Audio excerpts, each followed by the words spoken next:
Good morning, guys.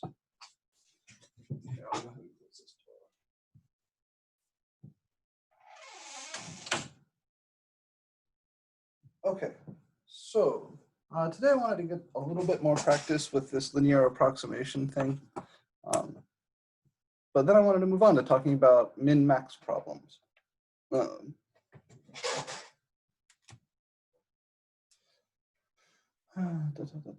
I think that's pretty much all I had planned for today. Maybe before I get into the .cam, I can show you, let's see. Can I show you that? Yeah, actually, before I turn this on, what would happen if we go to the student view here?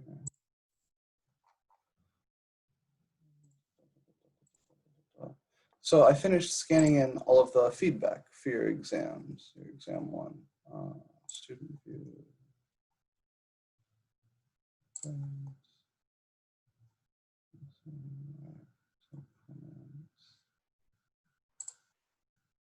Yeah, okay. Okay, yeah, let's do this. So if you go into Canvas, I have this set up for the student view thing right now, so things will look how they should look for you. Go into Canvas and then come over here to grades. I haven't submitted anything for the test student here, but if you click on this one, right? So the place where you submitted your scanned work, and come over here and look for the comments on the right-hand side, you will see a link to a PDF. And that PDF is what I printed here, what you submitted, I printed, wrote on it, comments, grades, everything, and then scanned back in. So I would strongly recommend you take a look at the file that is in the comments over here for this assignment in Canvas before attempting the rewrite, if you intend to do one of the rewrites. The instructions for the rewrites are here. It's pretty straightforward. Just pick a problem that you didn't get a good score on the test, write a better solution, and submit it. Submit it here. And the same sort of thing, you're going to want to write the solution nice and legibly, scan it using an app like Cam Scanner, or if you actually have a physical scanner, use that, and submit the file as a PDF. Good morning, sir. Hey, yeah, what was that? Yeah, so about the rewrite exams, we have to choose only one question. Mm-hmm. Okay. Yeah, that's the idea. So if there was a question that you didn't get to because you ran out of time, or if there's a question where your solution was kind of rushed because you ran out of time or something like that, then you can pick that question to rewrite. But yeah, just one. Okay, thank you. Of course, of course. All right.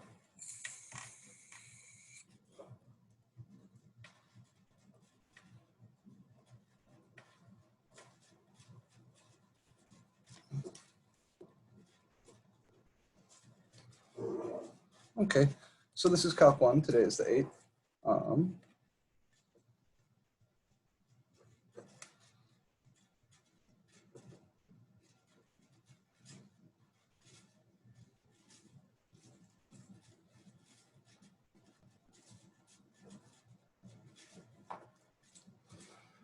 And then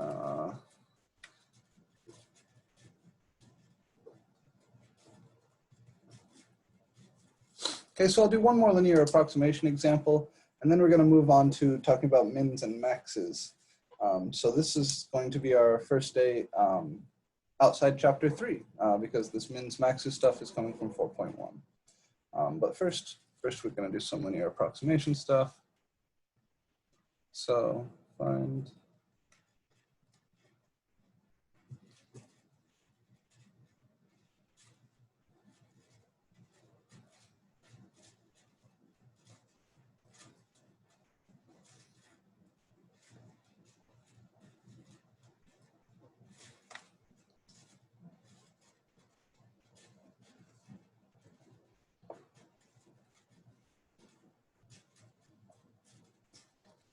let's find the linearization for the sine function at 3 pi over 4. Remember, this is just like finding the tangent line, right? Just like finding the tangent line, same thing. So I'm gonna need a point and a slope, and then I'm gonna solve that tangent line for y. That is the linearization. So just a reminder. Your homework uses this notation, they call it L of x.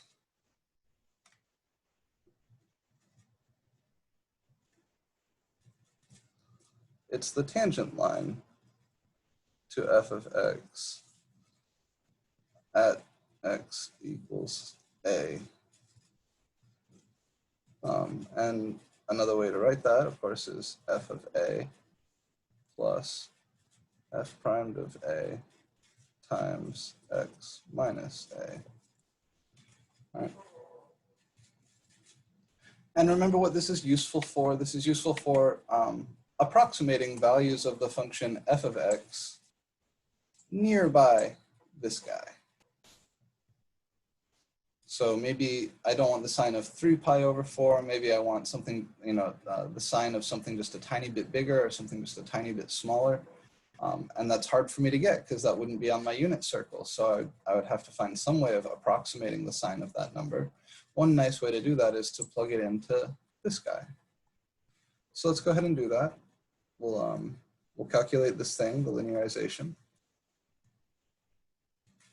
So f primed of x is the derivative of sine, is cosine x. So f primed of a is 3 pi over, f primed of 3 pi over 4. That's the cosine of 3 pi over 4. And that we do know from our unit circle, right? We've got 1 pi over 2, 2 pi over 2, 3 pi over, 1 pi over 4, 2 pi over 4, 3 pi over 4. So cosine over there is negative root 2 over 2. And then the other thing you need, of course, is f of 3 pi over 4, the original function evaluated there. That's the sine of 3 pi over 4.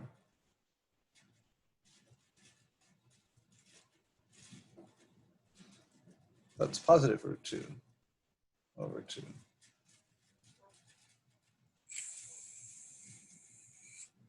So L of x, the linearization of f, is f of a from 2 over 2 plus f primed of a times x minus a.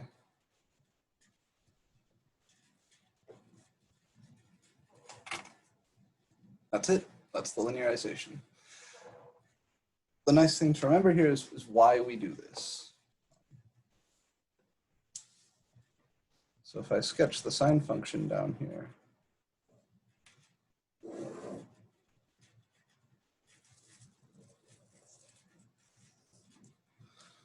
uh, 3 pi over 4 is like right here.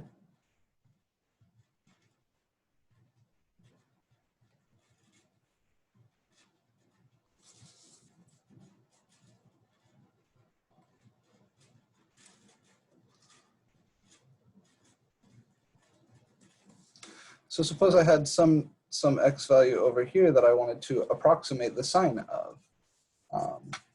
I can cook one up. Let's see, what is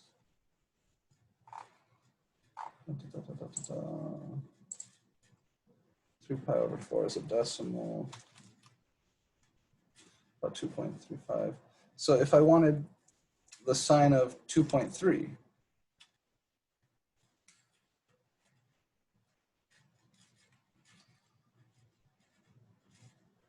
I would have a hard time finding the sign of 2.3. That's right here, this y value.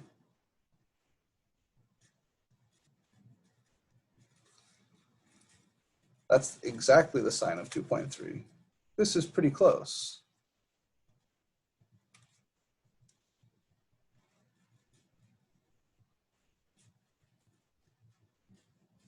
Pretty close to the sign of 2.3. And while this y value is very hard to find, this y value is very easy to find. I would just plug it in, plug that x value into L.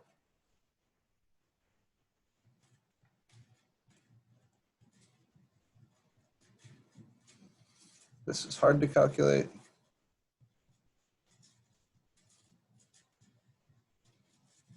This is very easy to get.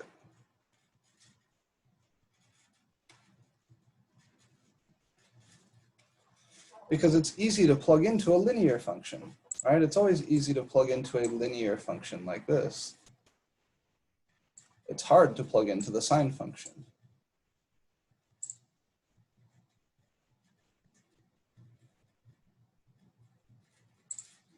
Yeah, so the question in chat was, is this simplified enough? Yeah, sure. Yeah, if you're just asked for the linearization, there's no need to do anything more than this. My goal, though, is to get you understanding this picture, right? So anybody can do these calculations. This is a calculation we were doing earlier before exam 1, right? It's really just finding the tangent line. But the question is, do you understand why it's relevant to this picture?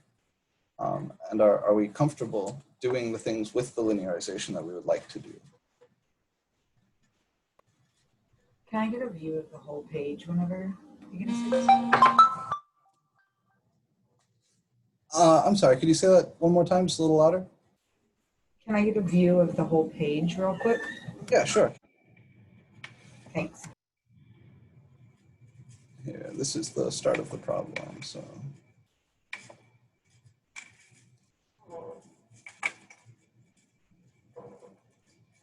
Am I really getting a call from my office right now? Hello? Oh, my phone died.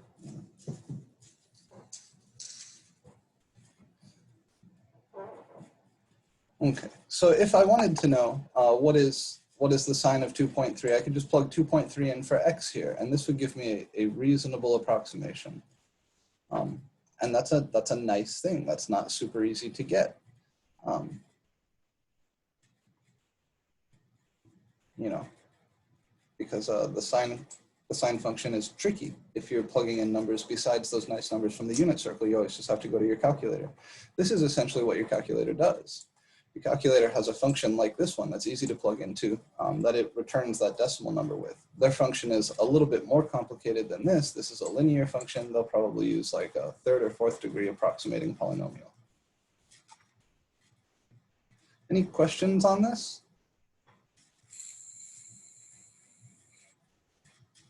So how we come up with the function L of x, the linearization, or what it's useful for?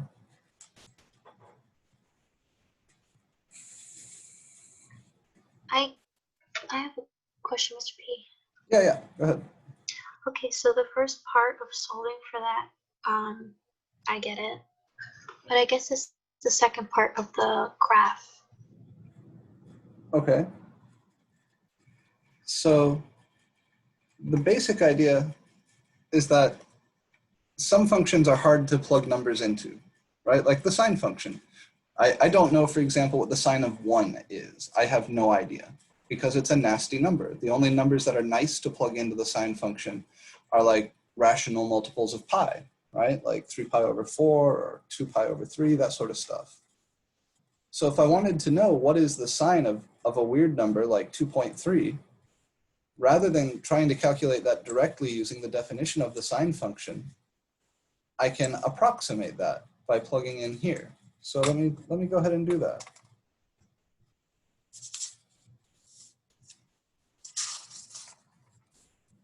And then I will use a calculator to get decimals for these so we can compare them. But you wouldn't need to is the idea.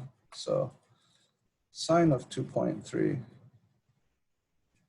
should be approximately equal to L of 2.3. And L of 2.3 is root 2 over 2 plus negative root 2 over 2 times 2.3 minus 3 pi over 4. And what you notice is that here, this is the sort of thing that we can evaluate by hand, or at the very least using a simple 4-function calculator. because there's no plugging into any complicated sine or log functions. There's no functions there that you have to plug into, which are hard to evaluate. So let's say, here, I'll compare the actual two things here. The sine of 2.3 is that, and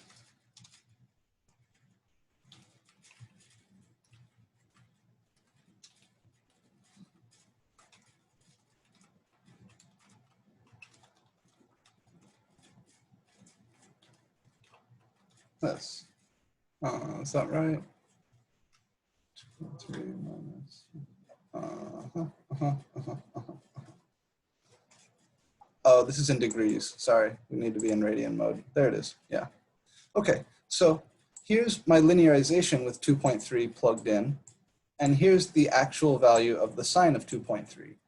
Notice how close these are, right? The first few decimal places are good here. I've got 0.74. And if you were to round the actual value of sine of 2.3 to 3 decimal places, you would round that 5 up to a 6 because the next digit's a 7.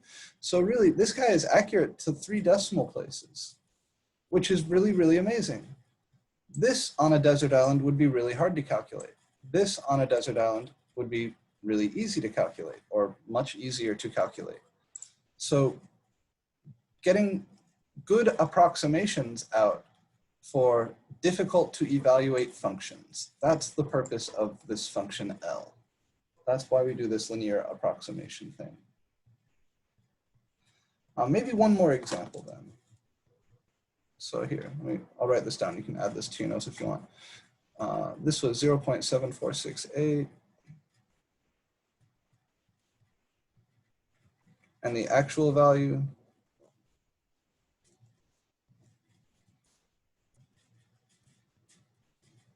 is 0.7457.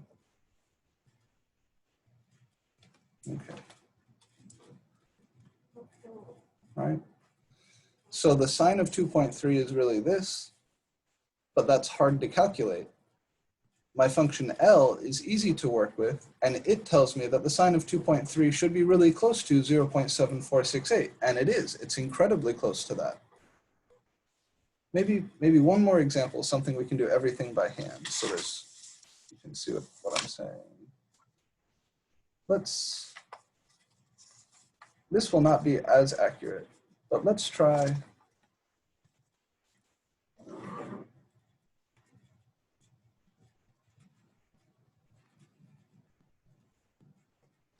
Let's try to estimate the square root of 2 using the linearization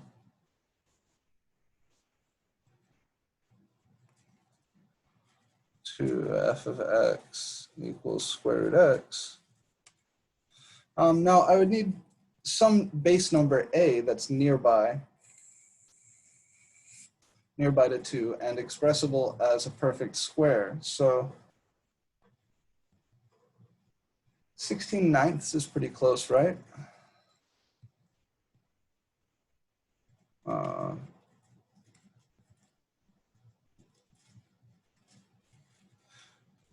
Right, 16/9 is fairly close to 2 because 18/9 is actually 2. And 16/9 is nice because it's a perfect square top and bottom. So I'm going to calculate f primed, which is the derivative of x to the 1/2, which is 1/2 x to the negative 1/2. So f primed of a, or f primed of 16/9, is 1/2. So this is 1/2 square roots of x. I'll write it like that. This is 1/2 square roots of 16/9. I don't know if you guys can see that, which is 1/2 times the square root of 16 is 4, the square root of 9 is 3. So if I flip and multiply, that's 1/2 times 3/4, or 3/8.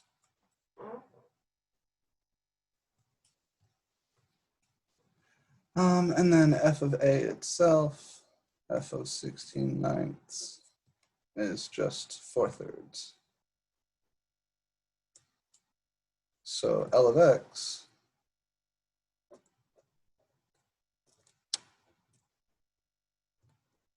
is f of a, that's 4/3, plus f primed of a, which is 3/8 times x minus a, which is 16/9. Right, so what I have here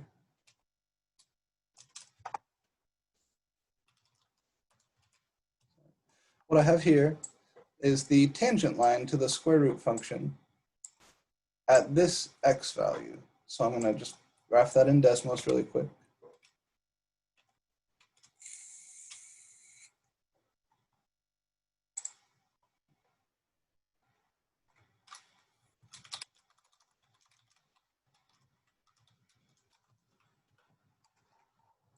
All right, 16/9 I chose because it's close to 2.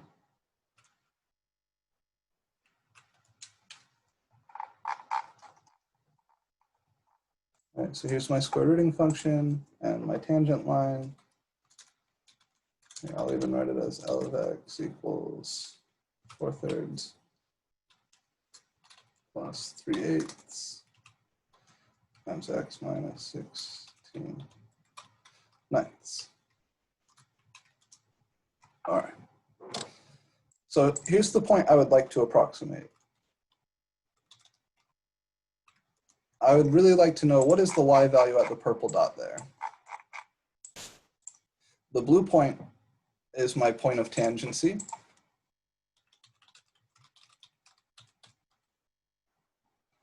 The purple point is the point that I'm going to try and approximate. And the way I'm going to try and approximate that is by finding the green point. So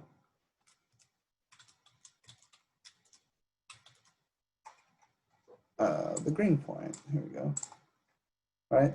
So you see how close the green and the red are, right? They're crazy, crazy close.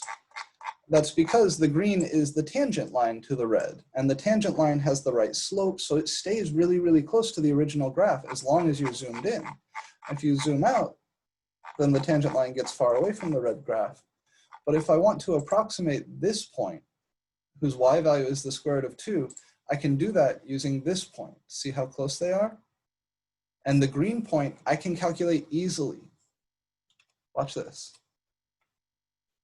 So the green point, square root of 2, is equal to f of 2. Right? The square root of 2 is the y value on the graph of f of x when x is equal to 2, because f of x is square root x.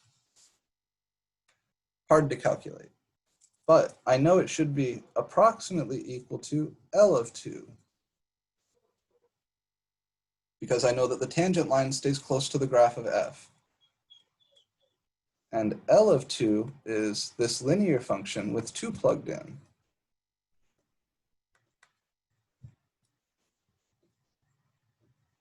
And look how easy this is to evaluate.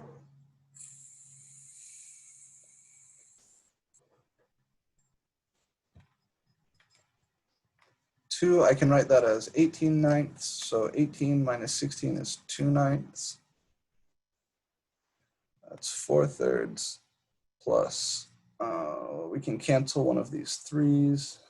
So that's going to be, downstairs here we'll have a 3 canceled from this and a 4, so that'll be 12. Yeah, 1/12.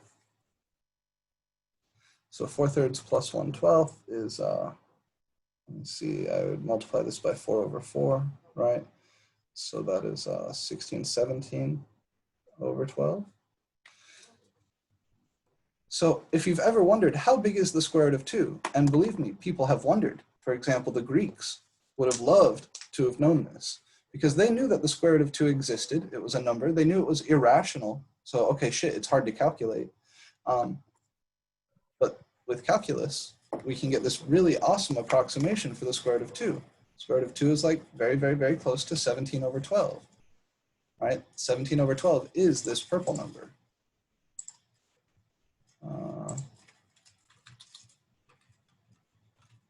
Right?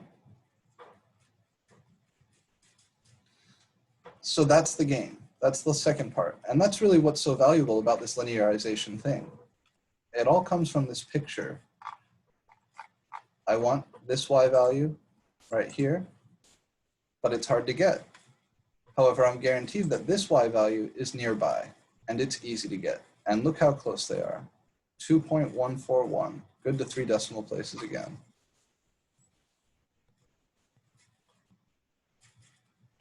.141, which one was this?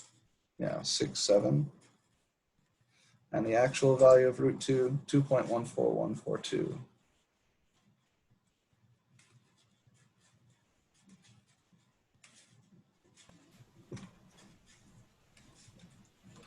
Okay. I hope that helps a little bit. Does that help a little bit with the like, why do we do this? It's actually very interesting. It is, yeah, it's really cool stuff.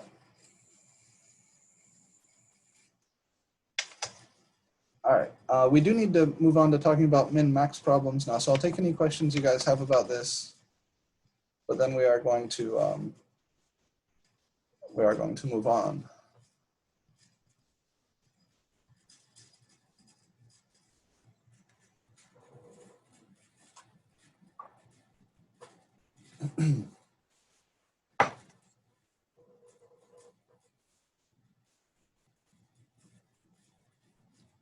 Okay.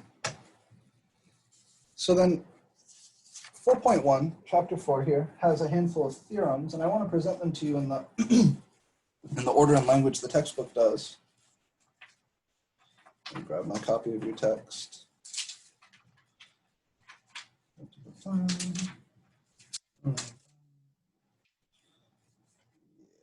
That's the big one. So you'll need these. I'm going to use less than or equal to. Okay. And then continuous on a compact set, Fermat, critical numbers. Okay. All right. So 4.1 is all about mins and maxes.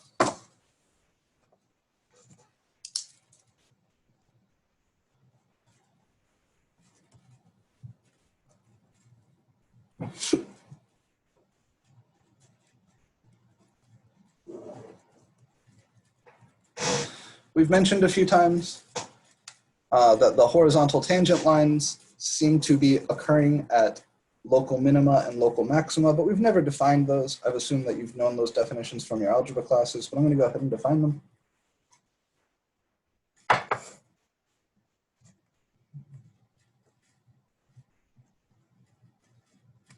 The function f of x, whose domain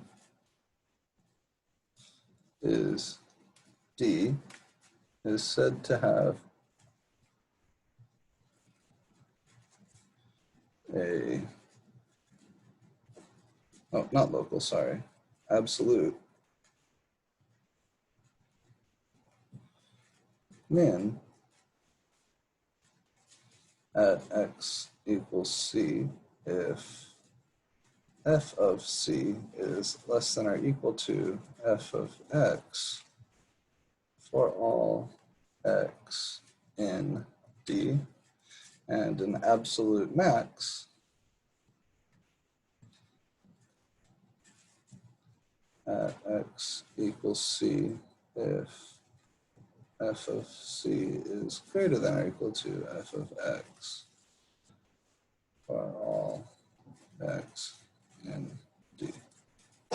Okay, so these are the definitions of an absolute min and an absolute max.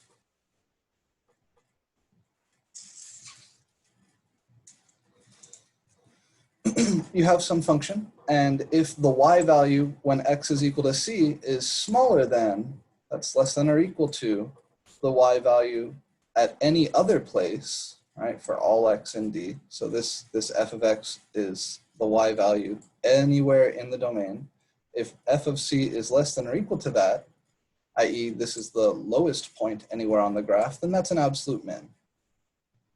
And if f of c is the highest point, if the y value is greater than or equal to the y value anywhere else, then that's said to be an absolute max. And the language we always use, the location of the min is the x value. So I'm saying it has a min at this place. And if I ask you what is the absolute min, that always means the y value. So where, or the location, is always the x value. What is the max? What is the min? That's always the y value. And then we have a definition for local extrema. So the function f of x has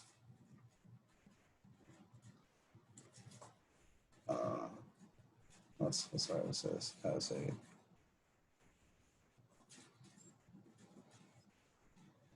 local min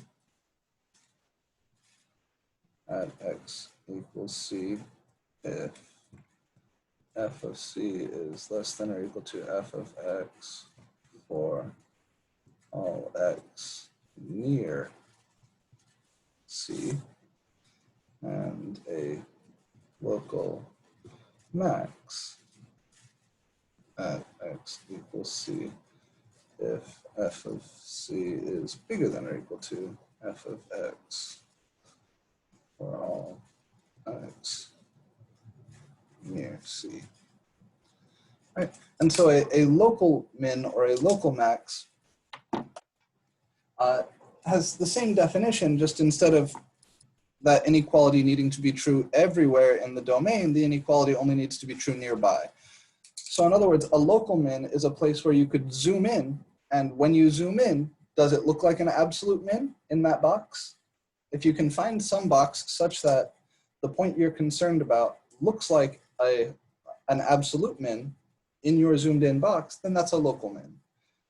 And the same is true for the maxes. If you can find some box such that when you zoom into that box looking at the graph of your function, the point of interest appears to be an absolute max, well then locally you found a max.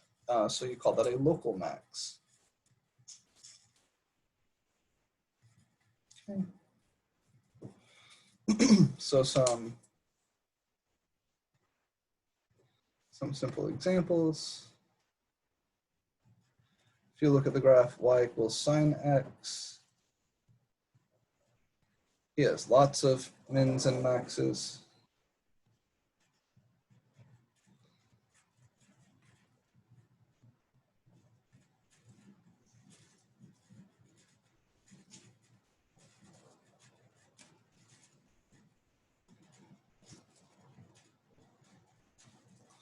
All right, so this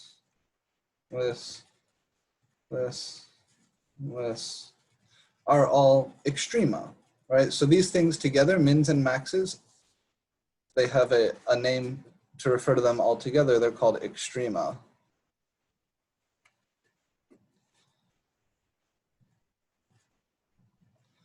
The sine function has lots of extrema.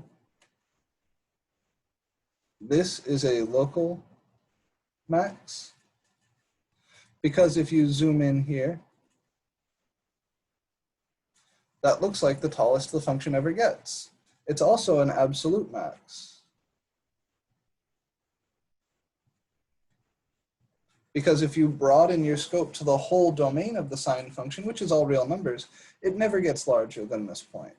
This is the highest point on the graph. This is also a local and absolute max.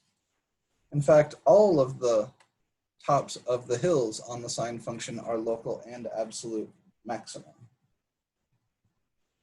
And this guy is a local and absolute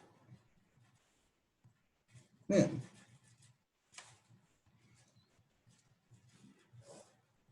So is that guy.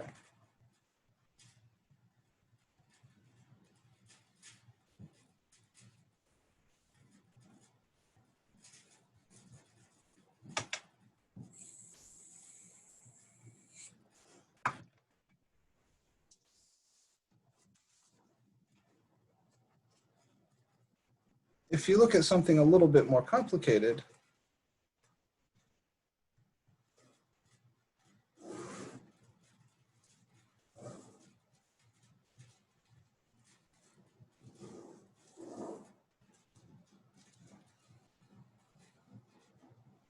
these 2 points are local maxes.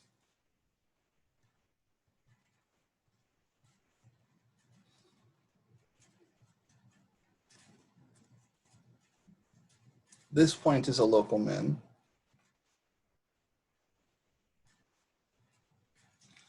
This point is a local min. And suppose instead of going off forever on the left-hand side, it stops right here. Do I have any absolute minima? Yes. It's the point, the one that you just put. Yeah, so this guy is not an absolute min, but this guy would be.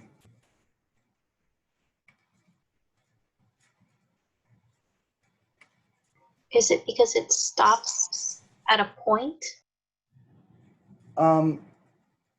Yes, yeah, that's basically what's going on here. Because this is a filled in point and we're not going any lower than this anywhere on the graph, this is my absolute min.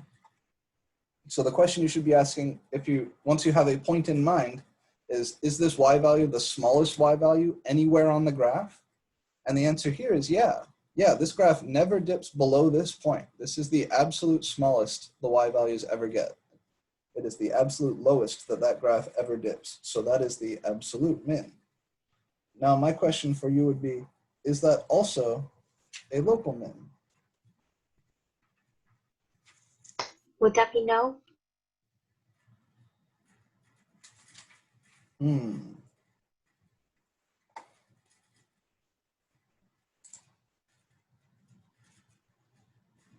So James in chat asks, if it had an arrow, then there wouldn't be an absolute min? That's correct. Yeah, if this went down and down forever, if I had an arrow pointing down over here, then there would be no absolute min. The answer to the question I asked is that, yeah, this is also a local min.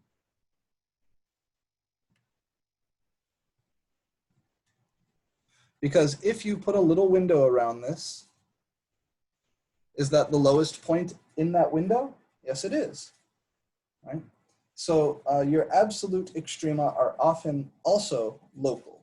That's the point I wanted to make with these first few examples. Right? Absolute extrema, I think, are necessarily always local. I cannot think of a case where you could have an absolute max or an absolute min that is not also a local min or a local max. What's the correlation for the box around the absolute min, local min? Oh, so the way I like to think about this is your definition of local min is if you zoom in and put a little tiny box around that, is that the smallest y value in that box? If it is, then that's a local min, right? That was our definition of local min. If you look nearby, does that appear to be an absolute min? All right. It was just to emphasize that it's also local. Yeah, the box is just to emphasize that it's also local, right? Because this is a local min, because if I draw a little box around here, if I zoom in there, does that appear to be an absolute min in that box? Yeah.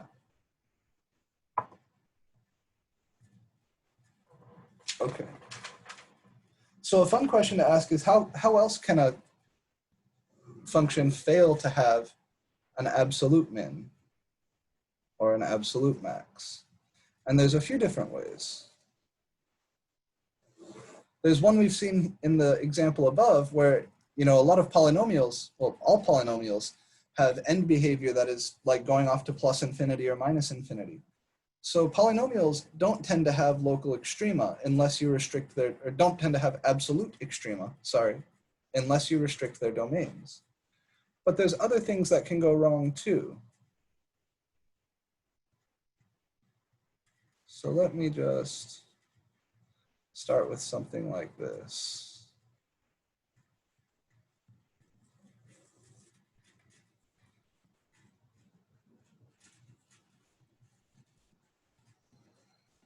Let's say we've got something doing this sort of thing. And over here, let's have it way after non-existence of local max. Here, let's have it do something like,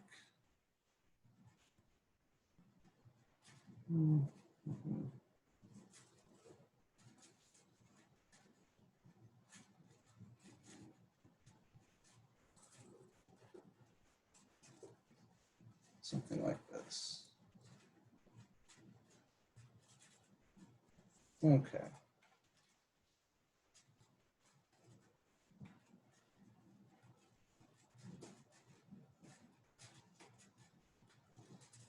All right, and this is like a vertical asymptote here, so this goes down and down and down forever. That's all. All right. So some things that can go wrong, some ways that you can end up without certain kinds of extrema. What's going on at a comma f of a?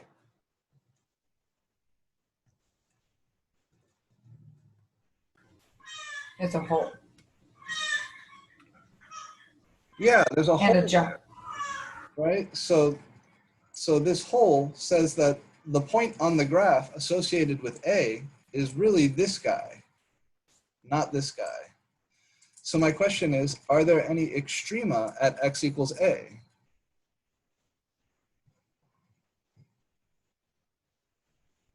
I would say no, but I'm not sure. It's a What is extrema? extrema, remember, is just the word for mins or maxes. So is there a min or a max here? Any sort. No, there's just a point. I think the answer is yes. So As it approaches, maybe. yeah, so you guys are both, you're all saying good things. There is no max coming from the highlighted portion right now. I would like to say the spot where that hole is a local max, except there's a hole there. So that point isn't on the graph. So there's no local max here. I would like to say there's one at the location of the hole, but the hole isn't filled in. So that's not a point which is on the graph. So let's first say this, no local max. So what is that filled in dot that's just floating in between? This is f of a. And what do we consider him? So that's kind of what I'm asking. So there's no local max coming from this because there would be one right here, except that's a hole. However, if you look right here in this little window, do you notice anything about that dot? Compare that dot to all the y values here in this window. It's a local min. It is, right? Because this dot, whose y value is f of a, is below the graph everywhere in this little window.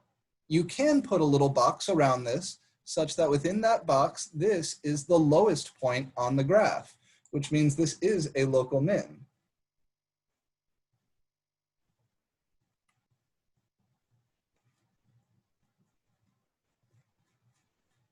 So this stuff can be a little bit counterintuitive. Do you see it?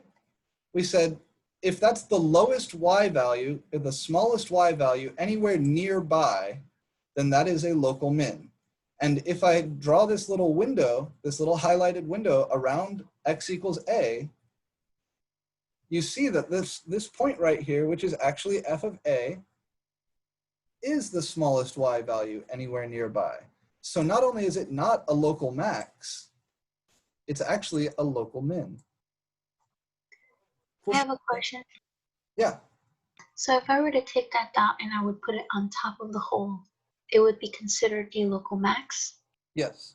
Yeah. If this dot was moved back up here so that f of a was whatever this y value is, then that would be a local max.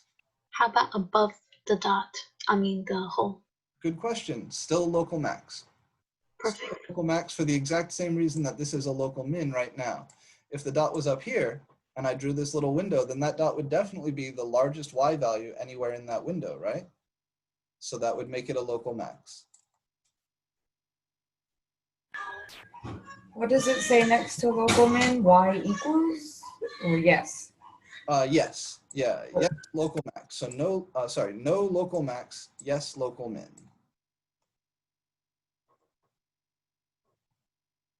I drew in the vertical asymptote here to highlight that vertical asymptotes can fuck up the existence of absolute extrema, right? If I wanted to ask about the point over here at C, this is definitely a local max, but because I have this vertical asymptote where my function blows up to plus infinity, it can't be an absolute max. So vertical asymptotes mess up the existence of absolute extrema. What about at B?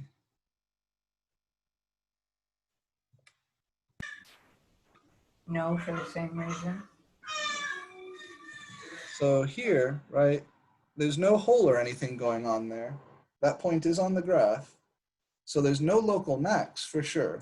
Because if I draw this little window, is that the tallest point anywhere in that window? Hell no. It's a local min as well. Good. So it's not a local max, but it is a local min. Could it be absolute? No, that's what I was referring to earlier. Yeah, no. So because my function dives all the way down to negative infinity here, this point has no chance at being an absolute min, right? The function can't have an absolute min because it goes all the way to negative infinity. So there is no lowest y value on that graph. And then C comma f of C, that's a local max.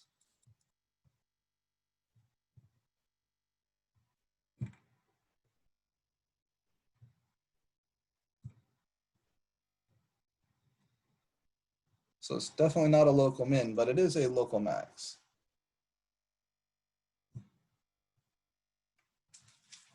The purpose of this example is to see that this sort of thing and this sort of thing can mess up the existence of extrema.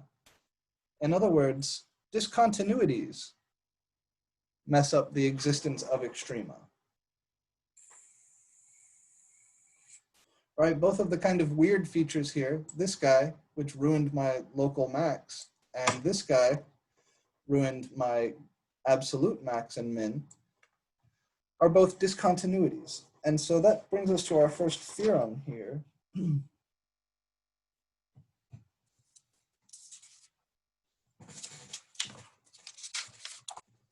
If you have a function which is continuous,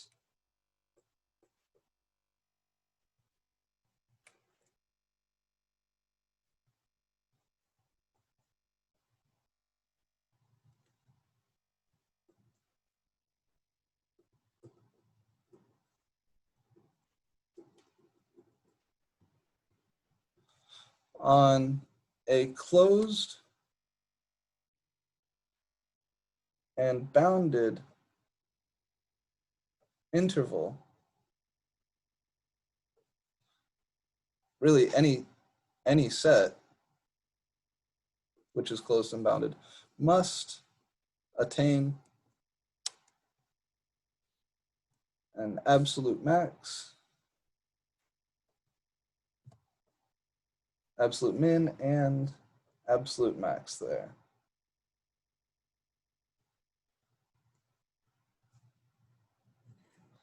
On that interval, or more generally, set. All right, so this is a famous theorem from analysis. It says if you have a continuous function on a compact set, then you're guaranteed both an absolute min and an absolute max. Now, the simplest sort of compact set is a closed and bounded interval. So that's the way your book describes it. In other words, what's the word? Yeah, so here, I'll draw the picture.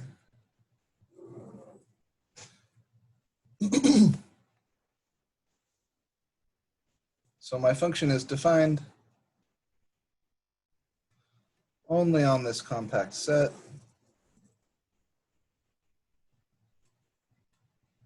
Closed interval from A to B, and it's continuous there.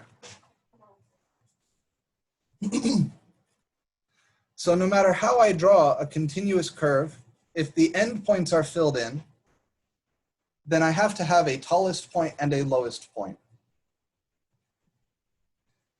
Here, my absolute min is right here.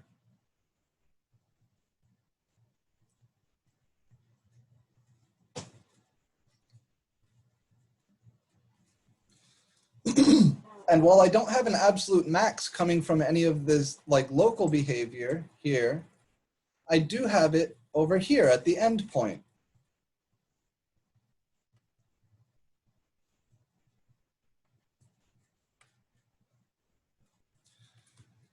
So the possibilities, if you have a continuous function on a closed bounded set or closed interval, then you're guaranteed the existence of an absolute min and an absolute max. They could be coming from what happens in the middle, or they could be coming from what happens at the end. But you're always guaranteed an absolute min and an absolute max if you're looking at a closed bounded interval and a continuous function on that interval. I have one more theorem.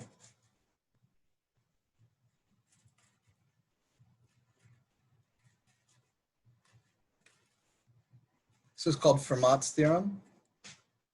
If f of x has a local min or local max at x equals c, and f primed of c exists, then f primed of c is 0.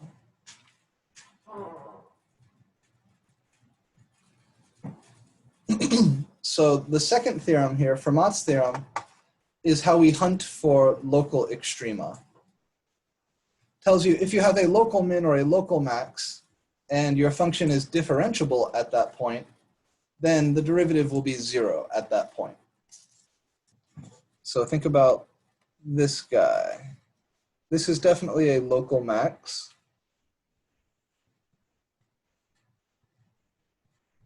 It's the top of that little hill.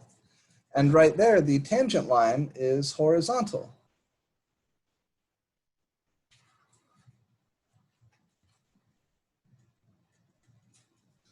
F primed is 0 there because the tangent line is horizontal.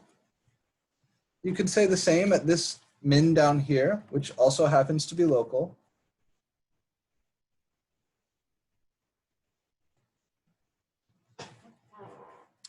If you look at the tangent line here, it is horizontal. So Fermat's theorem says you can go hunting for mins and maxes by taking the derivative and setting it equal to 0. Because if you have a local min or max and you are differentiable, then the derivative will be 0 at that point.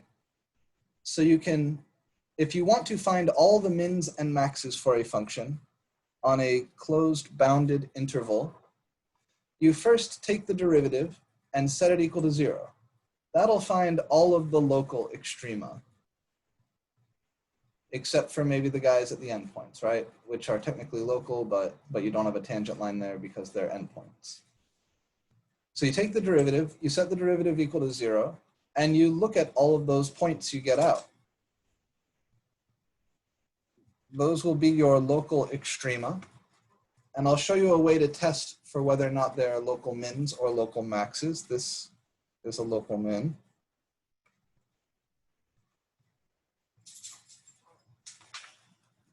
And then if you want to find the absolute extrema, you compare all the y values that you found by setting the derivative equal to 0. Right? You plug those x values in on the original to find out what the y value is at that point. And if you want the absolute max, you take the largest of those. If you want the absolute min, you take the smallest of those, with the one caveat that you have to compare against the values of the function at the end-points. Did you just say we take the average? Sorry, I dozed out. No, not the average. You're going to compare all of your extrema to the value at the endpoints. That's all. So no averaging.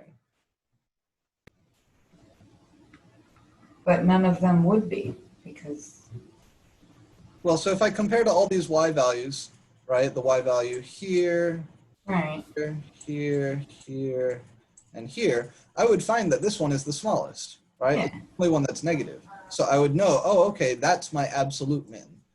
This wasn't an absolute min, even though it's a Right. local min, it's just a local.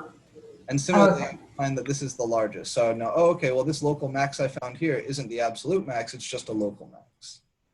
Is it always that obvious or no? I'm assuming not since it's Well, zero. yeah, it pretty much is. You know, you have to Okay. be able to evaluate the function to get the y value out, and sometimes that can be a little bit tricky, but it is genuinely that simple. A couple definitions, or I guess just one definition.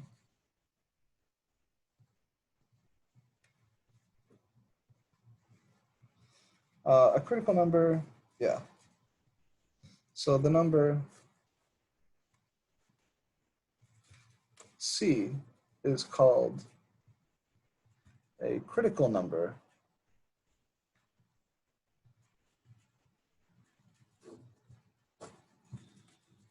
for f of x if C is in the domain of f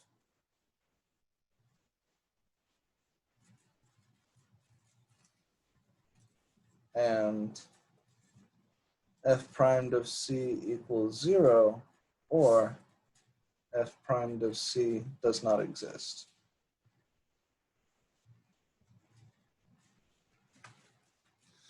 So this is the definition of a critical number. A number C is called a critical number for the function f if C is in the domain of f itself and either f primed of C is 0 or f primed of C does not exist.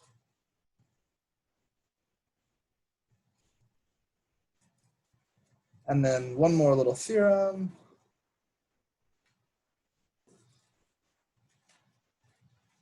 If f has a local max or min at C, it's kind of a restatement of Fermat's theorem.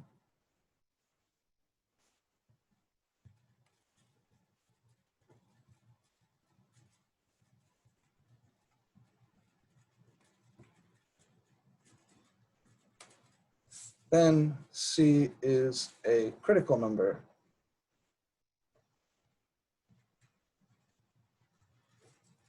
for f of x. So Fermat's theorem says if you've got a local min or max and f primed exists, then f primed is 0.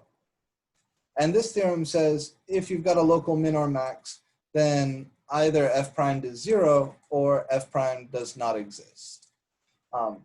Basically, critical numbers are your candidates for local extrema. So we're going to have a procedure for finding critical numbers. Then we will do something with those critical numbers to determine whether or not you have a min or a max at those points. So your book calls what follows the closed interval method.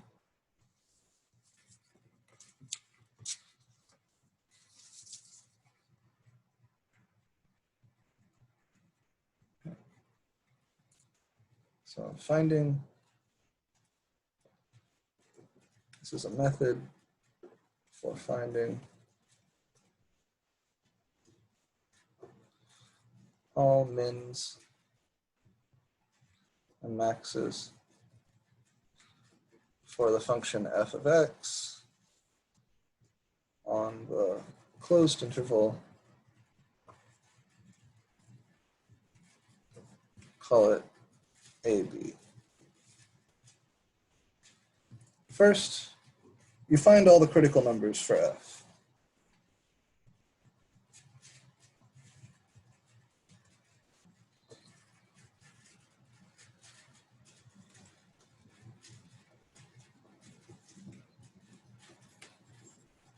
On that interval. So that means you're going to take the derivative and you're going to look for anywhere the derivative is either equal to 0 or undefined within that interval. Then you find the y values on the graph of f, the original, at the critical numbers.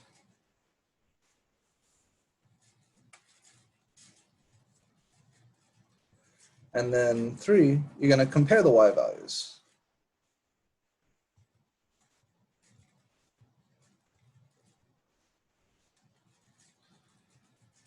From step 2. The largest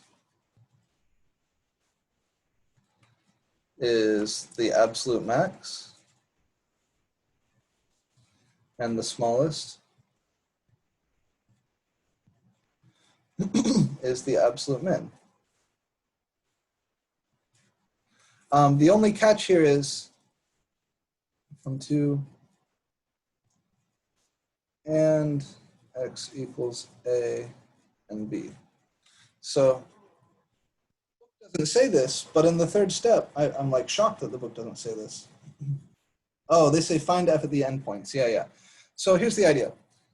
You're going to find the y values at the critical numbers here. We'll say it like this. And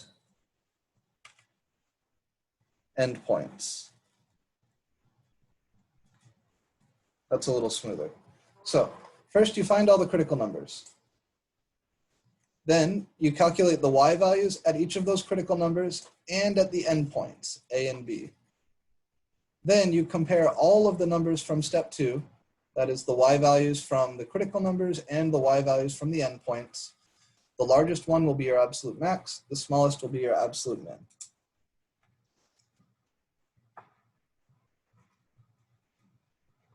So let me see, how are we doing for time? Doing okay still, all right.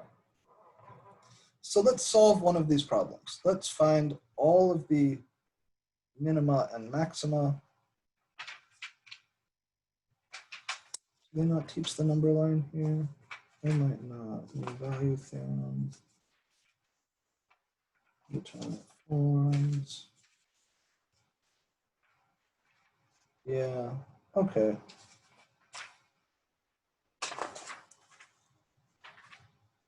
This is fine. So let's find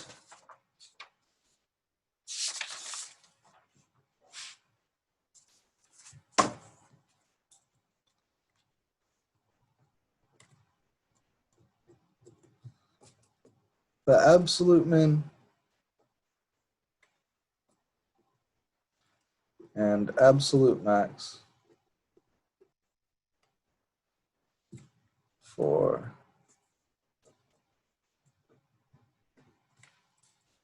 x cubed minus 3x squared plus 1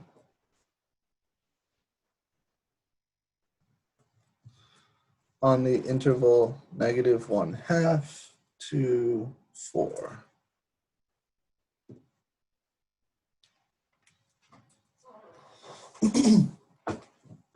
So first what I'll do is find all of my critical numbers, which means I need to take the derivative and set it equal to 0.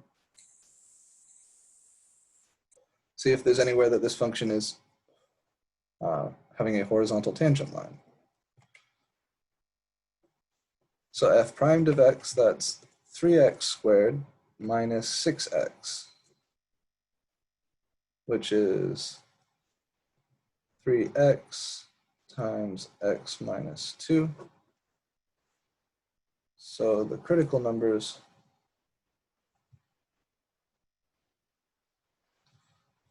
are x equals 0 and x equals 2. Right, because these are, if I set this equal to 0, then either this is 0 or this is 0. So your factored form of the derivative gives you your critical numbers. Now, I need to compute the y values here. So the y values, I've got the point 0, f of 0. And if I plug 0 into the original, I find that the y value there is 1. I've got the point 2, f of 2. I'll have to actually do a little bit of calculation here. F of 2 is 8 minus 3 times 4. 8 minus 12 is -4 plus 1 is -3. I'll do that right? 8 minus 3 times 4, 8 minus 12. Yeah. -4 plus 1 is -3.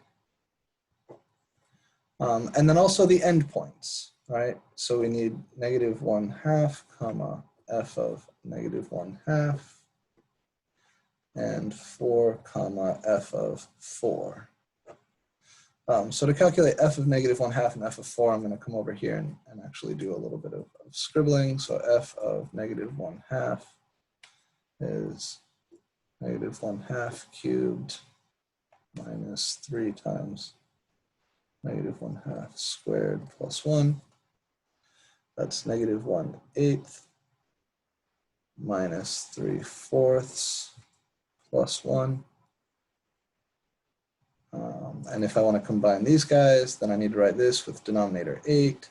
So I multiply by 2 over 2, and that's 6 over 8. So -1 minus 6 is -7 over 8 plus 1. And 1 is 8 over 8, so that's 1/8. So this is -1/2 comma 1/8. And f of 4 is 4 cubed minus 3 times 4 squared plus 1, which is 64 minus 3 times 16. Ah, shit, what is 3 times 16?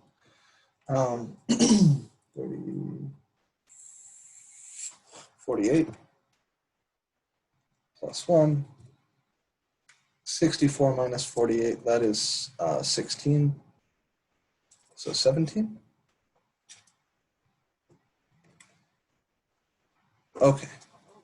So we found the y values from the critical numbers.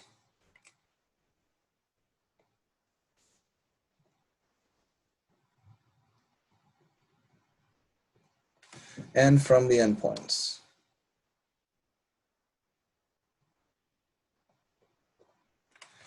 And then we want to compare. So which one of these points represents the absolute max? Which one of these points represents the absolute min? I know that this function has an absolute max and an absolute min because it is a continuous function on a closed bounded interval. So there has to be an absolute max and there has to be an absolute min. That was that theorem. So one of these points, then my other theorems guarantee that the absolute max and absolute min are going to be one of these points, either coming from the critical numbers or coming from the endpoints. So which one is it? At what x value does my function attain its absolute minimum? At 2. Very good, at 2.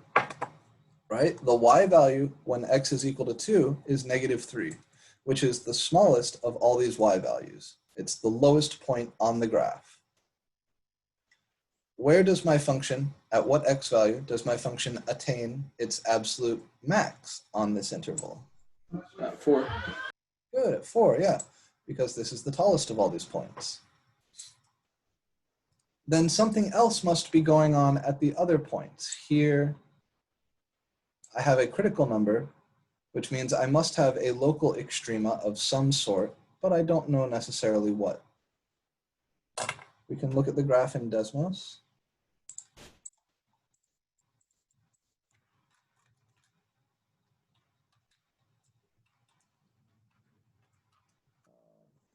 Squared, right? Plus 1. Oh, and we got to reset this, yeah.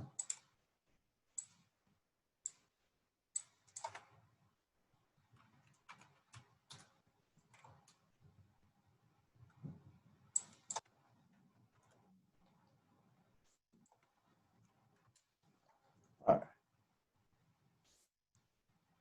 So here's my function. And I was focusing on the interval -1/2, so I can put this in here.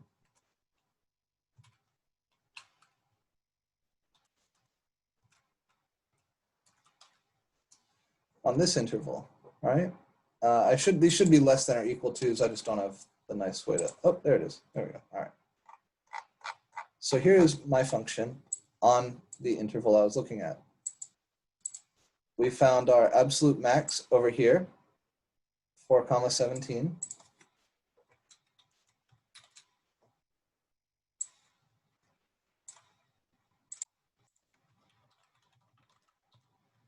And we found our absolute min. We said that that had to be when x is equal to 2.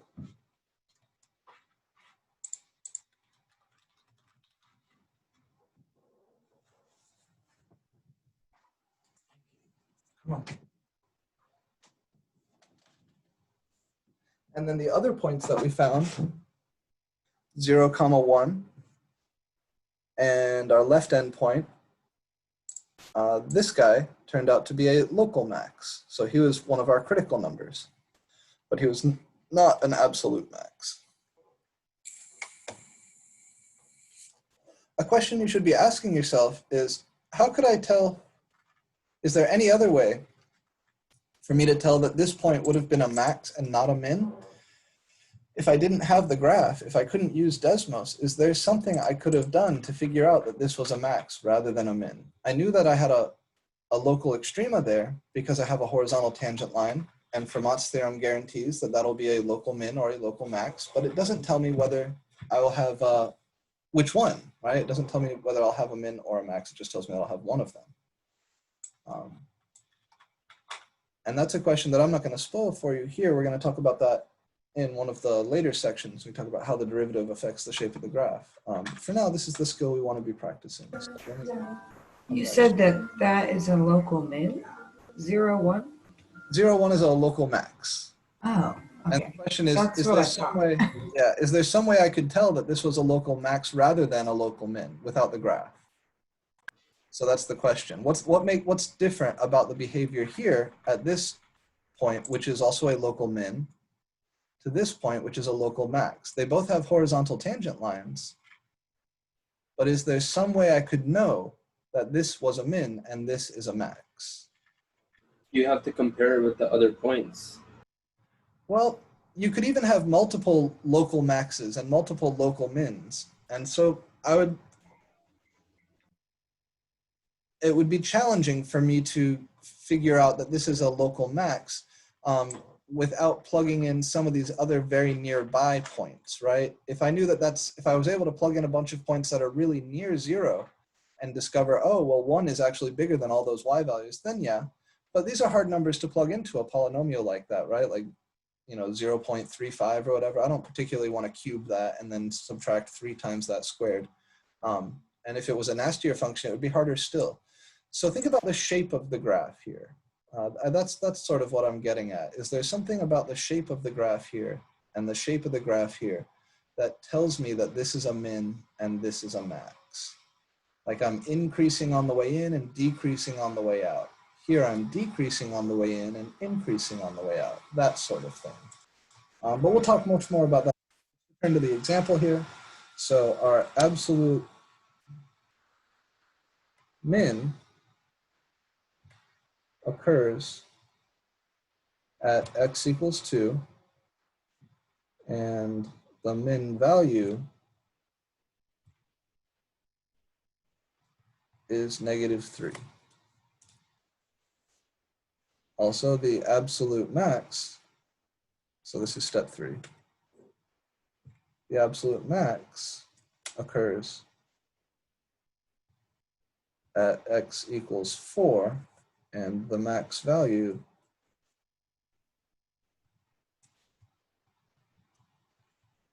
is 17.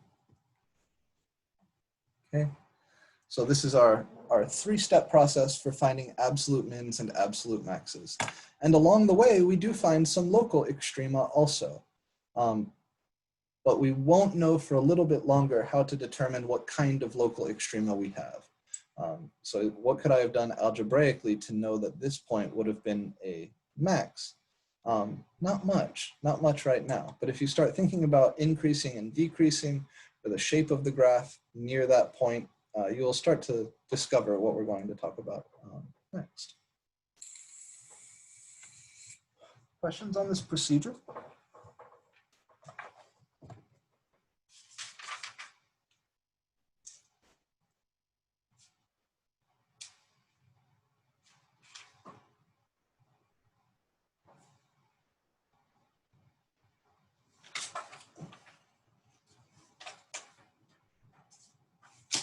Anything?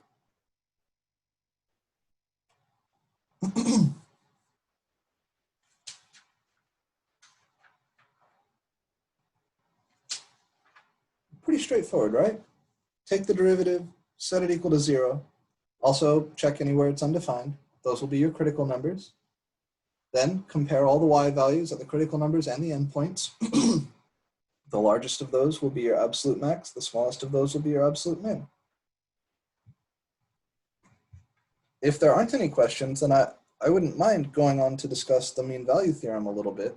Most of your homework this week is just this stuff. I haven't included anything from the later sections. But the mean value theorem is a fun topic. So again, last call for questions on this guy.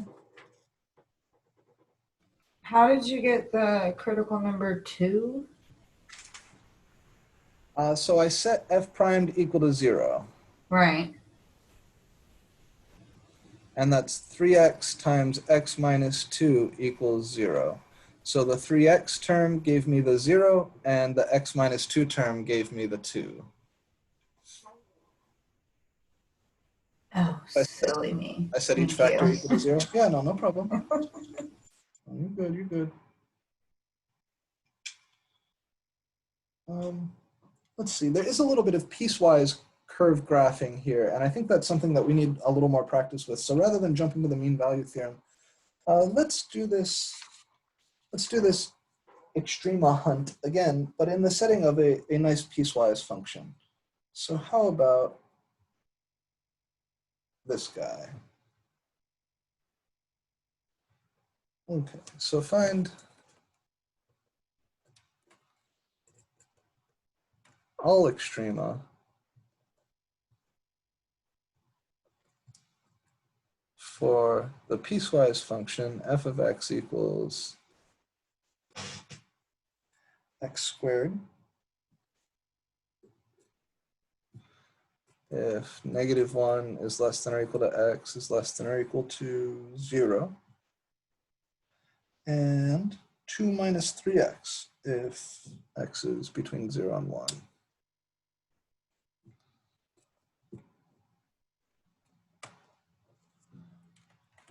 Oh, sorry. Yeah, so we'll do one more thing from this section before moving on to the mean value theorem. First, how do I graph this thing? Well, first I sketch a little graph of x squared.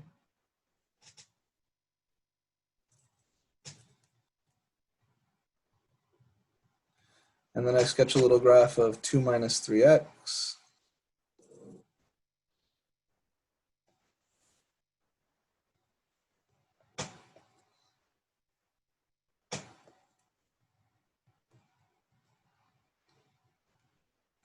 And so then I need to stitch these graphs together. So I take, for my function, the x squared graph. I'll mark this as -1. Mark this as 1. So I'm going to take the piece of the x squared graph from -1 to 0. Right? That's the bit that I want, the stuff that's here to here. Because my function is equal to x squared if -1 is less than or equal to x is less than or equal to 0. In other words, on the interval -1 to 0, my function is this function. So I'll take just that piece.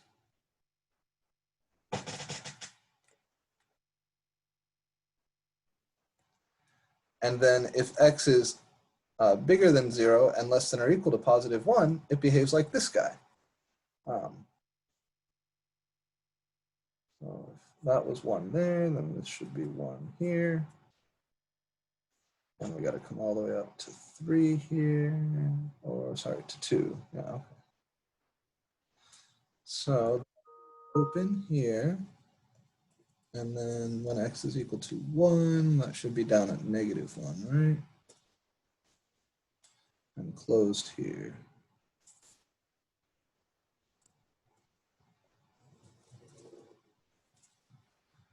All right.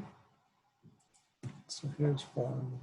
Here's this. The piece of this graph that I want is this piece. Okay.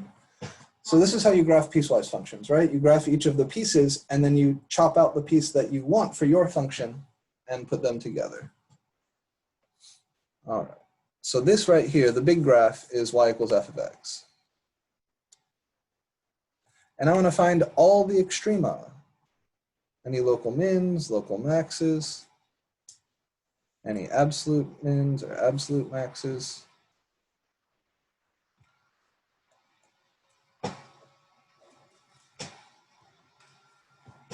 What do we see? Any local mins?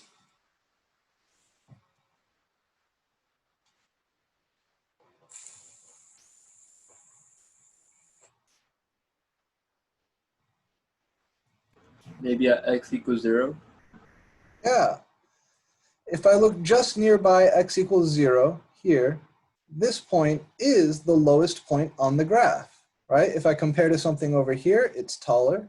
If I compare to something over here, it's taller. So you've got a local min at x equals 0. Any others? 1.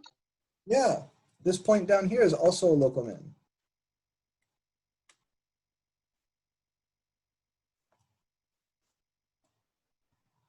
And that's all. Any local maxes?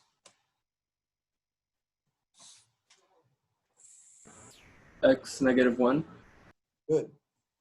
This point is a local max. What about this?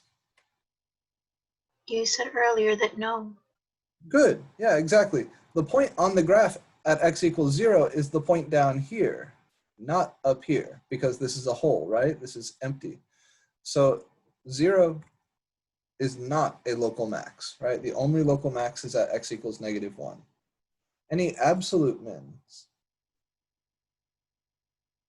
Well, there could only be one.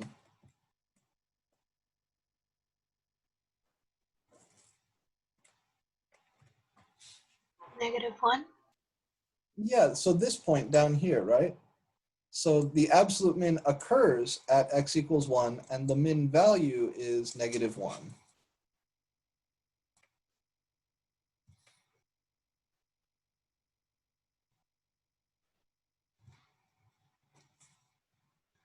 Is there an absolute max? I'd say no, Good. Why? because the highest point on the graph is it has a hole. Yeah, we have to ask, what are my candidates for absolute max? This guy, and maybe something to do with this piece. They're definitely, this is not the absolute max because there are y values on the graph taller than it, right? Like these guys right here, these are all taller than this. So this couldn't be an absolute max because, for example, whatever the point is right here is above him. But this can't be an absolute max either because it's not on the graph. There's no absolute max.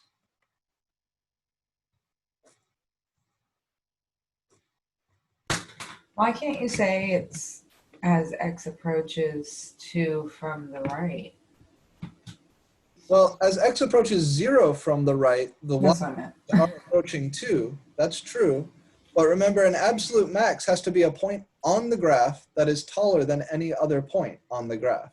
Oh, is that why you can't say that? Yeah, so if I wanted Be that this guy is an absolute max, he would have to be a point on the graph, definite. and he's not. Mhm. Another way to think of this is that the range of f of x is open on the right. What is the range? Well, the smallest y value down here is -1, and we hit everything up to, but not including 2. So the range of f is left closed, right open. And this interval has no largest element. So remember when we talked about open intervals at the start of the course, and I said, really understanding open and closed intervals is the key here. The range of my function has no largest element. If you think about what the absolute max should be, it's the largest element in the range, right? Out of all the outputs, which one is the biggest? Well, the range is the set of all the outputs. So whatever the largest element in the range is, that should be your max value, your absolute max. Since the range here is open at the right-hand side, there is no largest number in this interval. You could be like, oh, well, 1.9, right? 1.9 is in this interval because it's bigger than -1 and smaller than +2. But is that the largest value? Maybe that's like right here. But no, if I go just a little bit closer, then I could find a bigger value. Is that the biggest? Nope, because I could go a little bit closer and find a slightly bigger value. And you could keep doing that. But since the actual, we call it supremum, since the upper bound for this set, the least upper bound for this set is not an element of this set has no largest element. In other words, there is no absolute max. Okay. Does this function violate the theorem from earlier that said a continuous function on a closed bounded set must have an absolute max and an absolute min? Is that theorem broken? Here I have a function and its domain is definitely a closed bounded set, but it doesn't No, have because max. it's not continuous. Very good. Yeah, the discontinuity at 0 saves the day there. Right, yeah. So that theorem does not apply to this function because this function is not continuous. Very good. Okay, I think that's a solid place to leave it for today. So I'm going to go ahead and stop the lecture here. Make sure you're finishing up homework 7. Homework 8, I was a little bit late in cobbling together, but it is open. I got that done yesterday morning. So once you finish up, I just sent you a test now, so. I'm sorry? I'm asking you some question through the test. I just test you now. So. I see. I'm sorry. Yeah, I missed the chat down there. Sorry. Okay, let's see.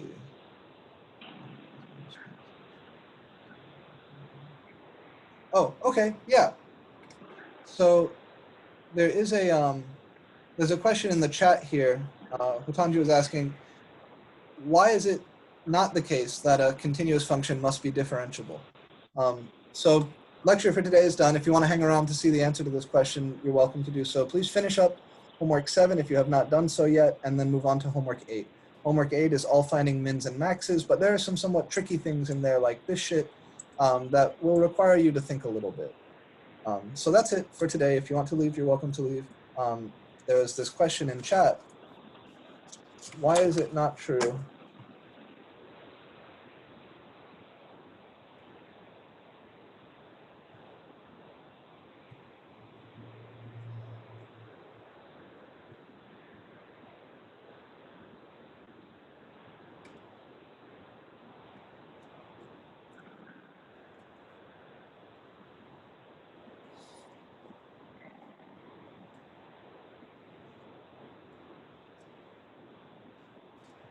So the basic answer to this question, Hutanji, is that differentiable means smooth.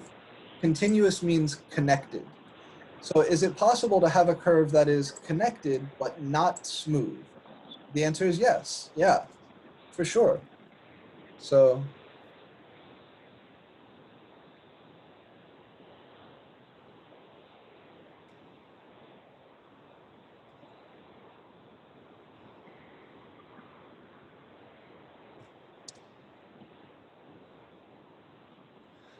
it's not possible to be smooth without being connected, but it is possible to be connected without being smooth. And some famous examples are like sawtooth waves.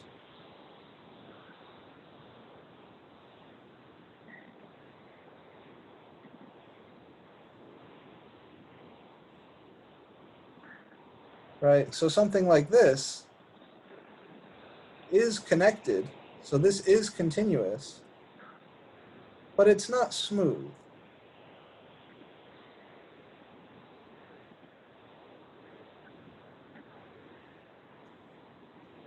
So it is continuous.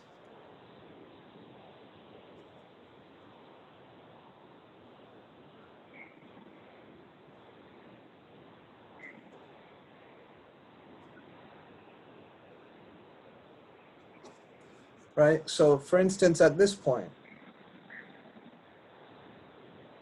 we're continuous here,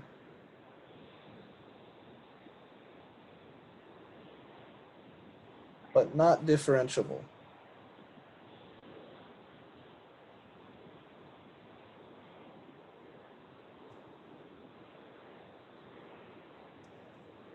right? At this sharp corner here, there's no way for me to say what the tangent line looks like. Is the tangent line going up like this? Is it going down like this? There's not a smooth transition. It's not smooth. So it's not differentiable.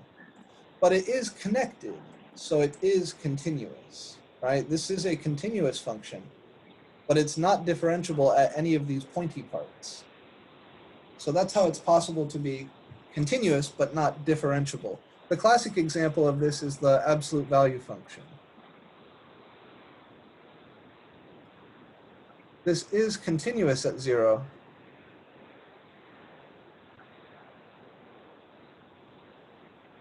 But is not differentiable there.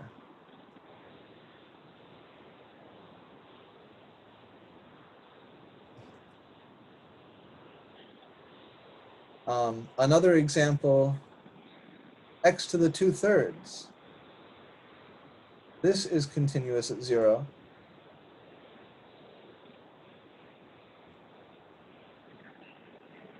But is not differentiable there.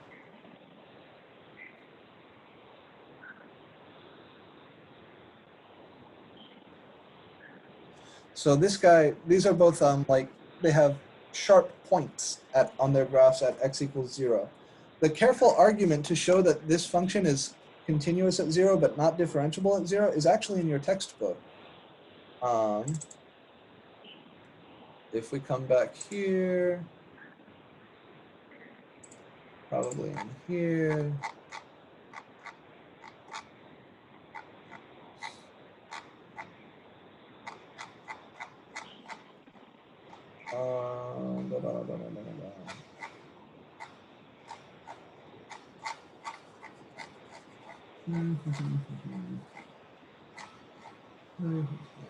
So it's somewhere around here.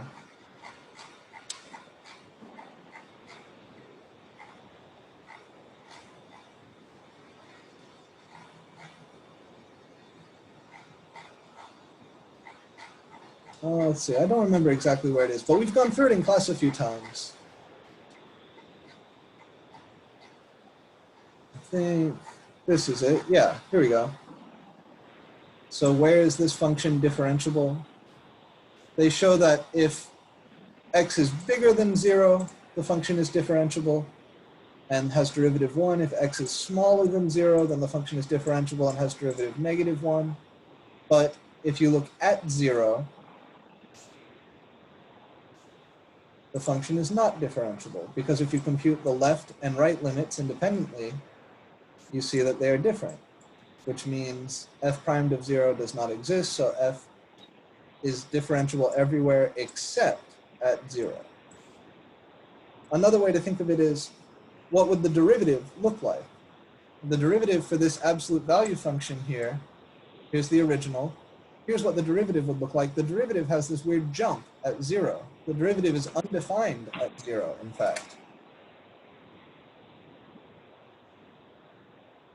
And then you have this theorem here. If you're differentiable, then you are continuous. But the converse is definitely not true. All right? So for example, this guy is continuous at 0, but not differentiable. The graph of the other function there that I mentioned, x to the 2/3, he provides another interesting example. Oh, I'll get rid of this. Yeah. So this function is also continuous at 0, right? 0, 0, right there, no problem. But because of the sharp point, he's not differentiable at 0. I can rescale my y-axis and you'll be able to see it a little better.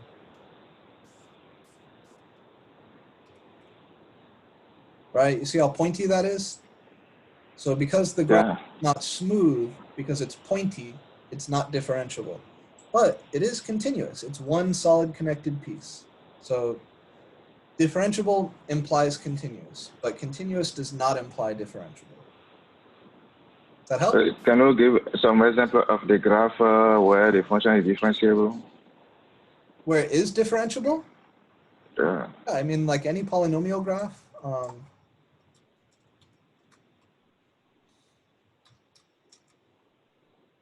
Let's do it like this.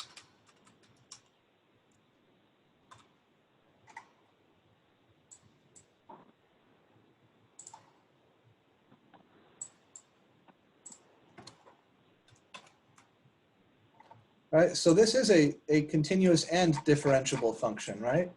Nice and smooth. So no sharp corners.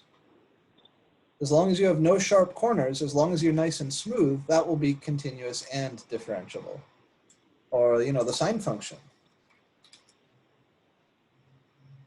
Let's do sine 4x, right? Again, smooth. So as long as the graph is smooth, nice and soft, no sharp points, then you will be differentiable. Okay. Cool. All right, I got to start prepping for my Calc 2 class, so I'm going to go ahead and end our meeting here. If you want to talk more about this stuff, I'd be happy to, but let's do it in office hours, okay? Okay, thank you. Of course, yeah, all right. You guys take care, and I will see you on Friday.